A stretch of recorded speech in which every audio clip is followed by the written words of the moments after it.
For the first time, the idea of benefits given by the Supplemental Nutrition Assistance Program being misused by a proportion of its 44 million participants in the US is mentioned to you, you might be skeptical more than anything else, so this presentation is made to clear up this myth as well as to show some points the other side may have. The title has waste and junk in quotation marks as, in the context of this topic, they can be interpreted in different ways, which will be discussed in this presentation. Since I think this myth I was given would be easier to talk about as two separate parts, that's what I'll do. The second part will discuss whether or not people buy, quote, junk with their benefits. For first, people wasting their benefits is commonly connected to SNAP's lengthy history of fraudulent behavior committed by people who did not need the money. This myth is advocated in society through two means. The first of those means include political debates that more often than not talk about how we need to make it harder for people to get SNAP. We'll turn to this point in part 1-4. The other is the most prevalent and accessible way to digest news on SNAP, internet articles. Firstly, the first food stamp program was initiated in 1939, and instances of fraud started as early as 6 months after that. One man, Nick Salzano, was a retailer in October of 1939 when he was caught mischarging customers and taking the extra money.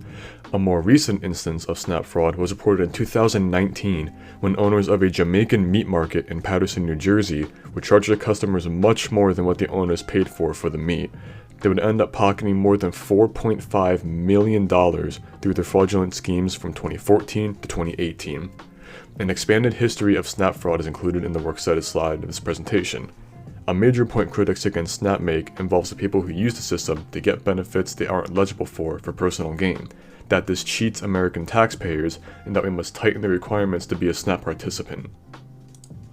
President Trump announced in late 2019 that he would make changes to the welfare program because of all this before unleashing critical changes into SNAP in December of the same year. By early 2020, Trump would install 3 total changes that would overall limit the benefits that, quote, able-bodied people ages 18 to 29 without dependents would get, and make roughly 40 states change the way that they enroll people in the SNAP. On the other hand, it would save an estimated $4.2 billion in government spending over the next 5 years. To be completely honest, it was impossible to find articles, debates, or anything that disproves the information I provided. It's depressing to think about, but fraud that has resulted in millions of dollars being wasted on people who don't need it as much as others has been and will stay a part of SNAP's history. Moreover, the fraud and Trump's policy change impacts an estimated 700,000 people who fall under Trump's description of people who get limited benefits, as well as establishments like food banks and soup kitchens who are forced to increase their budget to stay afloat after these changes. It also indirectly affects the tens of millions of people defined as impoverished and existing participants of SNAP as well, because any impoverished man, woman, or child could always benefit from government money. Moving on to the other half of this myth, we'll be talking about whether or not people who use food stamps buy, quote, junk with the money they're given. Junk, while mostly associated with junk food like soda and unhealthy snacks, in terms of food stamps, refers to these unhealthy foods along with alcohol, tobacco, non-food items like vitamins, etc. Similar to discussing people wasting their benefits, this myth is promoted in culture through internet articles a majority of the time. One quick Google search leads you to countless publishers asking if, quote, buying junk food with food stamps should be banned, and how the USDA has considered on multiple occasions if they should let states impose these bans. Texas, more so than other states at the time, in mid-2019, discussed whether or not to outright ban the purchase of junk food with food stamps entirely, showing how much of a problem this seems to be. The Department of Agriculture, which supervises SNAP, put out a report on their official website in 2016 which showed that roughly 20 cents of each SNAP dollar was spent on what we consider junk food, like desserts, candy, and unhealthy foods all around. Also, the top purchase among all SNAP houses at the same time was soft drinks.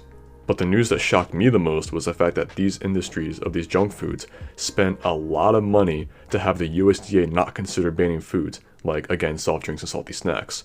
A chunk of this info was taken from paragraph 17 of the article occupying the right half of the slide, and I will highlight the article on my Works Cited page because I actually really like the article. It's a really good read that I recommend.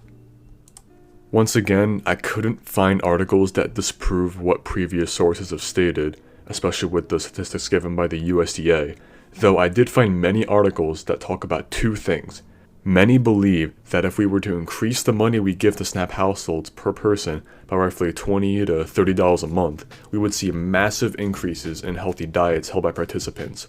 Also, explanations given for the USDA not banning junk foods include that they were to allow states to ban these foods. It would, quote, increase administrative costs and choose winners and losers in the food industry, and that doing so would harm the legitimacy of this multi-billion-dollar program. There are a lot of studies that connect SNAP to the growing obesity rate of America, with only some attempting to disprove this connection.